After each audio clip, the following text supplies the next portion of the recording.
by the Ndumiriri ya ngwataniro ya ithii ya ati nimakwambatiria thogora wa mutu kuuma ciringi 75 nginyagia ciringi 100 kahinda-ini ga ciumia igiri ciguka, no kuongerera ongerera cumbi thiini wa kironda kiria gikoretwo kigumeire ruhonge rwa urimi wa mbembe. Peter Kuguru uria ni muikariri giti wa ngwataniro ino agitariria gitumi kia murugamo wao. The price is going up for maize, as that today we are between 2,000 and 2,300.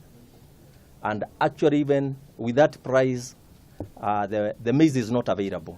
When the price now goes above 2,300, the price of one packet of unga will go towards 100 shillings.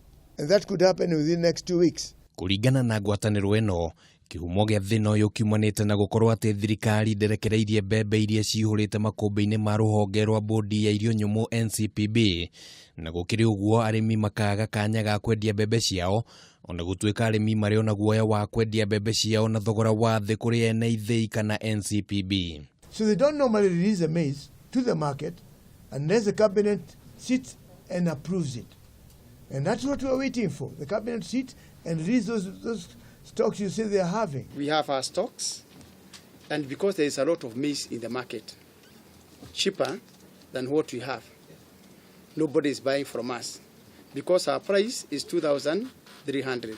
Thirikari ni yageire na giikaro na ithii na gukinyaniria wigi thogora wa ciringi 75 hari mutu wa kilo 2, ona gutuika kahinda-ini ka uiguano ucio mbembe ciumaga ciringi 1,600 hari ikonia ria kilo 90, no thogora mweru wa mbembe ukarituhia thogora ino.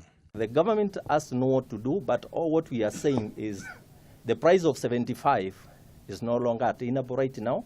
We cannot be able to sell at that price. If the government would insist, then we have no choice. We have to close down until when we sit down and we agree on how everybody is going to work out on this issue.